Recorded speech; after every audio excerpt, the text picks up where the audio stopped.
Hamas Hezbollah की जंग में अब रूस की सीधी एंट्री हो गई है। रूस ने अपने ऑफिसर्स को इस्राइल भेजा है, वहीं दूसरी तरफ अब इस्राइल के नेताओं में भी गहरे मतभेद होने की खबरें सामने आ रही हैं। कुछ नेता फिलिस्तीन के समर्थन में खड़े हो गए हैं। वो नेता भी नेतन्याहू की आलोचना कर रहे हैं जो नेतन्याहू के करीबी हैं। वहीं दोस्तों, वेस्ट बैंक में मुजाहिदीन ब्रिगेड्स द्वारा अक्टूबर में इस्राएली सेना पर किए गए कई हमलों का एक वीडियो सामने आया है। आपको ये वीडियो दिखाऊंगी कि किस तरह से डरे सहमे से इस्राएल के सैनिक गिरते पड़ते अपनी जान बचाकर भाग रहे थे। इसके अलावा आपको बताऊंगी कि हिजबुल्लाह और हमास के लड़ाकों को मारकर खुश होने वाले इस्राएल के खुद के कितने सैनिक अब तक इस जंग में मारे गए हैं। एक और बड़ी खबर यह है कि ईरान की तरफ से बहुत सख्त चेतावनी इस्राएल को दी गई है और पड़ोसियों को भी संदेश दिया गया है। इसके अलावा भी बहुत कुछ है आज के इस खबर में दोस्तों, जिस पर विस्तार से चर्चा करेंगे, इसलिए देखते रहिए पूरा वीडियो। द लाइव टीवी, सच सबसे आगे। आदाब दोस्तों, मेरा नाम है मिसबा खान और आप मुझे द लाइव टीवी पर देख रहे हैं। रूस जो फिलिस्तीन के समर्थन में है और ईरान के साथ मजबूती के साथ खड़ा है, वो अब सीधे तौर पर जंग के बीच में खड़ा हो गया है। रूस के अधिकारी यानी कि एक उच्च स्तरीय प्रतिनिधि मंडल इस्राइल पहुंचा है, जिसका मकसद गजा और लेबनान में चल रहे संघर्ष को शांतिपूर्ण तरीके से हल करवाना है। इसके अलावा इस प्रतिनिधि मंडल का मकसद है कि इस्राइल और हमास के बीच कैदियों की अदला बदली को लेकर कोई समझौता हो सके। इस्राइल और हमास के साथ जारी जंग में ये रूस की सीधी एंट्री है दोस्तों, क्योंकि इस्राइली मीडिया के अनुसार इस प्रतिनिधि मंडल के पास रूस के राष्ट्रपति पुतिन का संदेश है, जिसमें उन्होंने इस्राइल के प्रधानमंत्री बेंजामिन नेतन्याहू से गजा और लेबनान में युद्ध को तुरंत रोकने की मांग भी की है। दोस्तों, ये यात्रा ऐसे समय पर हो रही है जब हमास के वरिष्ठ नेता मूसा अबू मरजूक के नेतृत्व में एक हमास प्रतिनिधि मंडल भी रूस गया हुआ है। यानी कि एक तरफ हमास का एक प्रतिनिधि मंडल रूस पहुंचा और दूसरी तरफ रूस का एक प्रतिनिधिमंडल इस्राइल पहुंच गया है और तुरंत युद्ध रुकवाने की मांग पुतिन ने की है दोस्तों। इससे एक तरह से ये मालूम पड़ता है कि हमास भी अब युद्ध विराम चाहता है, लेकिन इस्राइल ऐसा नहीं चाहता दोस्तों, क्योंकि ऐसी खबरें निकलकर सामने आ रही थी कि हमास की तरफ से युद्ध विराम की पेशकश की गई, लेकिन इस्राइल के प्रधानमंत्री बेंजामिन नेतन्याहू युद्ध रोकने में दिलचस्पी नहीं दिखा रहे हैं, क्योंकि उनको गजा और जबालिया में लेबनान में मासूम लोगों को मारने में मजा आ रहा है। इसी से दोस्तों उनकी सत्ता अभी तक बची हुई है।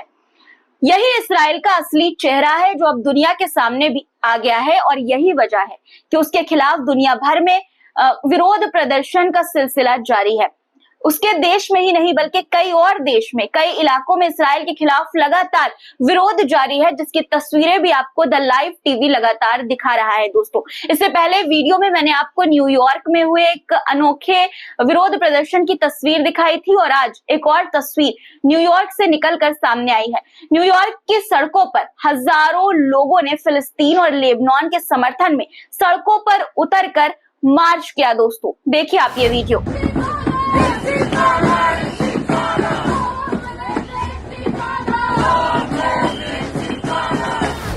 सिर्फ यही नहीं, लंदन में अमेरिकी दूतावास के बाहर प्रदर्शनकारियों ने इकट्ठा होकर फिलिस्तीन और लेबनान पर इस्राइल के हमलों को अमेरिका के समर्थन का विरोध किया। उन्होंने शट इट डाउन के नारे भी लगाए। देखिए तस्वीरें आपकी स्क्रीन पर।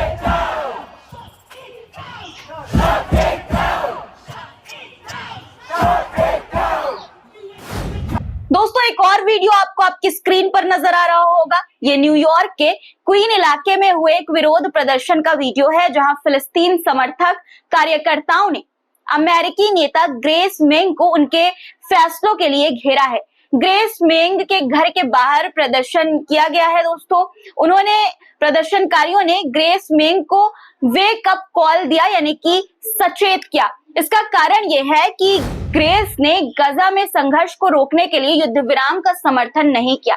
प्रदर्शनकारियों का कहना था कि ग्रेस मेंग ने UNRWA यानी कि संयुक्त राष्ट्र की वो एजेंसी जो फिलिस्तीनी शरणार्थियों की मदद करती है, उसकी फंडिंग यानी कि मदद दोस्तों रोकने के लिए, बंद करने के लिए वोट दिया। ये बात फिलिस्तीन के समर्थकों को काफी बुरी लगी। इसके अलावा ग्रेस मेंग ने इस्राएल को हथियार भेजने के लिए टैक्स पेयर्स यानी कि जनता के पैसों का इस्तेमाल करने का भी समर्थन किया। इससे लोगों में और भी गुस्सा भर गया, क्योंकि उनका मानना है कि ये पैसा हमलों को बढ़ावा दे रहा है। इस्राएल को हथियार भेजने के लिए टैक्स के पैसे का इस्तेमाल बंद होना चाहिए, ऐसा दोस्तों इन प्रदर्शनकारियों का कहना है, इनकी मांग है। एक तरफ दोस्तों दुनिया भर में इस्राएल के खिलाफ विरोध प्रदर्शन हो रहा है, तो दूसरी तरफ खुद इस्राएल के नेताओं में भी गहरे मतभेद देखे जा रहे हैं। इस्राएल के नेता भी अब फिलिस्तीन के समर्थन में आने लगे हैं। बीबीसी की रिपोर्ट में बताया गया है कि इस्राएल की सरकार के शीर्ष नेताओं में गहरे मतभेद है। खासकर इस्राएल के प्रधानमंत्री बेंजामिन नेतन्याहू को लेकर काफी विवाद हो रहा है। इस्राएली संसद के सदस्य मेयर शेत्रित, जो कि नेतन्याहू के करीबी दोस्त हैं, अब खुलकर उनके खिलाफ बोल रहे हैं। सोच सकते हैं आप कि नेतन्याहू के दोस्त, उनके करीबी भी उनके खिलाफ हैं। शेत्रित ने कहा कि इस्राएल का भविष्य फिलिस्तीन को एक अलग राज्य के रूप में स्वीकार करने में ही है। उनका कहना है कि नेतन्याहू ने इस्राएल के लिए पहले जो कुछ भी अच्छा किया था उसे बर्बाद कर दिया है। अब नेतन्याहू ने इस्राएल की दशकों की मेहनत को नुकसान पहुंचाया है। दोस्तों मेयर शेत्रित जैसे नेताओं का मानना है कि इस्राएल और फिलिस्तीन के बीच शांति लाने का एकमात्र रास्ता यही है कि फिलिस्तीन को एक स्वतंत्र राज्य के रूप में मान्यता दी जाए। लेकिन इस पर नेतन्याहू की राय बिल्कुल अलग है, जिससे नेताओं के बीच मतभेद और ज्यादा गहराता जा रहा है। और दोस्तों ये कोई नई बात नहीं है। इस्राएल के शुरू से ही इस्राएल के नेताओं में मतभेद की खबरें सामने आ रही हैं। नेतन्याहू अपनी जिद पर अड़े हैं। वो हमास के नाम पर वहां पर मौजूद, फिलिस्तीन में मौजूद, लेबनान में मौजूद लोगों को मार रहे हैं, उनका नरसंहार कर रहे हैं, मासूम बच्चों को मार रहे हैं, लेकिन युद्ध विराम पर वो विचार नहीं कर रहे हैं। वहीं इस्राएल के ईरान पर हमले की खबरों के बीच ईरान के इस्लामिक रेवोल्यूशनरी गार्ड कॉर्प यानी कि IRGC के नेवी कमांडर अलीरेजा तंगसिरी ने ईरान की संप्रभुता और पड़ोसी देशों के साथ शांति संदेश को लेकर एक कड़ी चेतावनी दी है। तंगसिरी ने साफ कहा कि अगर कोई भी देश ईरान पर आक्रमण करेगा या उसके खिलाफ कोई गलत कदम उठाएगा तो उसे इसका खामियाजा भुगतना पड़ेगा, और ये खामियाजा ये होगा कि उसका पैर तोड़ दिया जाएगा और उसकी बुरी नजर को हमेशा के लिए अंधा कर दिया जाएगा। उन्होंने कहा कि ईरान की संप्रभुता पर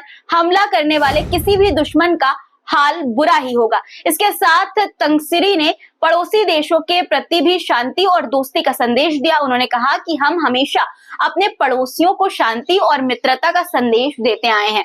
ईरान की ये नीति साफ तौर पर अपने पड़ोसी देशों को साथ लेकर चलने की है, लेकिन साथ ही ईरान ने यह भी स्पष्ट किया है दोस्तों कि वो किसी भी तरह की आक्रामकता को बर्दाश्त नहीं करेगा। इसके अलावा ईरानी लोगों की मजबूत इच्छा शक्ति का जिक्र करते हुए उन्होंने ये भी कहा कि हमारे लोग कभी हार नहीं मानते और दुश्मनों को मुंह तोड़ जवाब देने के लिए हमेशा तैयार रहते हैं।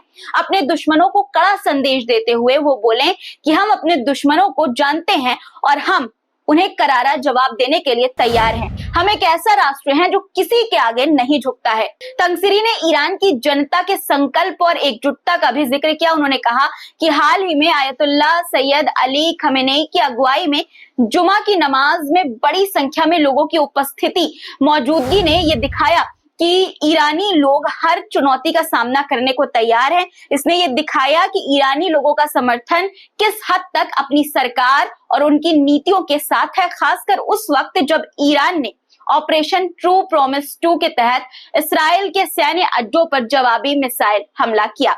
इसके बाद उन्होंने यूके पर भी गंभीर आरोप लगाते हुए दोस्तों ये कहा कि ब्रिटेन मुस्लिम देशों के बीच फूट डलाने की साजिश रच रहा है। उन्होंने कहा कि ब्रिटेन ने ईरान ही नहीं बल्कि इराक, कुवैत, सऊदी अरब, कतर, UAE और ओमान जैसे तमाम मुस्लिम देशों के बीच मतभेद पैदा करने की योजना बनाई है, बढ़ाने की योजना बनाई है, आपस में लड़ाने का षड्यंत्र रचा है। दोस्तों ईरान की तरफ से आए इस मजबूत बयान से साफ है कि इस्राइल ईरान पर हमला करके बचने वाला तो बिल्कुल नहीं है, और साथ ही जो देश उसका साथ देंगे उनका भी हश्र बुरा ही होगा।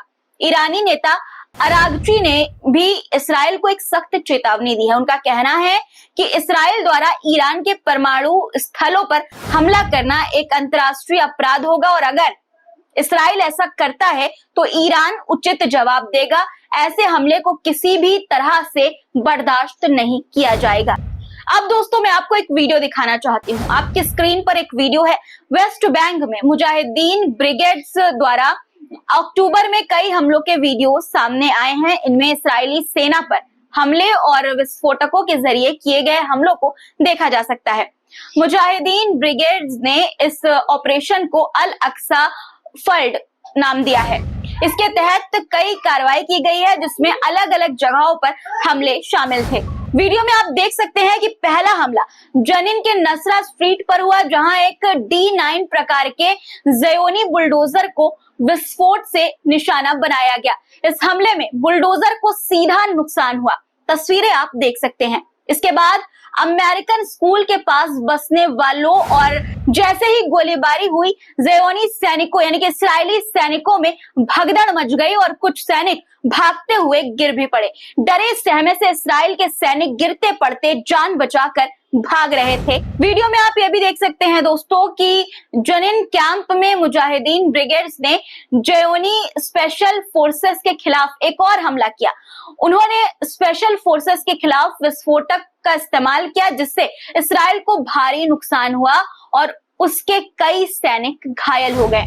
एक तरफ दोस्तों इस्राएल के सैनिकों को दौड़ा दौड़ा कर मारने का ये वीडियो सामने आया, तो दूसरी तरफ इस्राएल के सैन्य मंत्रालय ने खुद ये जानकारी दी कि पिछले साल 7 अक्टूबर से अब तक सेना, पुलिस और सुरक्षा बलों के 890 से ज्यादा जवान मारे जा चुके हैं। ये आंकड़ा बताता है कि इस्राएल को इस दौरान कितने बड़े नुकसान का सामना करना पड़ा है, लेकिन फिर भी नेतन्याहू जंग रोकने को तैयार नहीं है। भले ही उनके सैनिक मारे जाएं, मेंटल कंडीशन खराब होने की वजह से वो आत्महत्या कर लें, लेकिन नेतन्याहू को कुर्सी के आगे कुछ नहीं नजर आता, ना ही खुद के सैनिक और ना ही अपने देश के बंधक जो कि हमास के पास हैं। दोस्तों अब मैं आपको एक बेहद ही दर्दनाक और रुला देने वाला वीडियो दिखाना चाहती हूँ।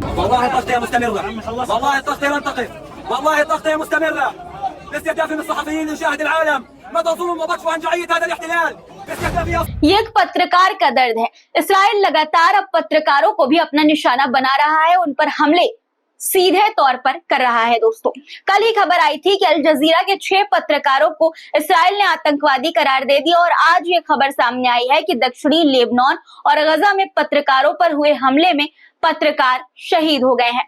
दक्षिणी लेबनान के हज़बाया इलाके में इस्राएली सेना द्वारा पत्रकारों के घरों पर सीधी बमबारी की गई है दोस्तों, जिससे पत्रकार शहीद हो गए हैं। इसमें अल मनार टीवी और अल मयादीन के पत्रकार शामिल थे। इस हमले में अन्य चैनलों के कई कर्मचारी भी घायल हुए हैं।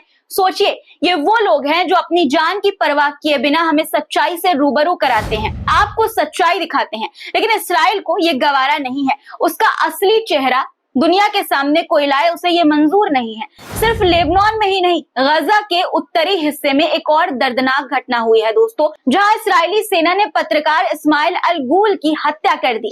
ये घटना शहीद इस्माइल हानिये के घर के पास हुई थी दोस्तों, लेकिन इसके बावजूद गजा के पत्रकारों ने संकल्प लिया है कि वो अपनी रिपोर्टिंग, अपनी कवरेज जारी रखेंगे और सच्चाई को दुनिया के सामने लाते रहेंगे, जिससे इस्राएल का मकसद नाकाम हो गया है।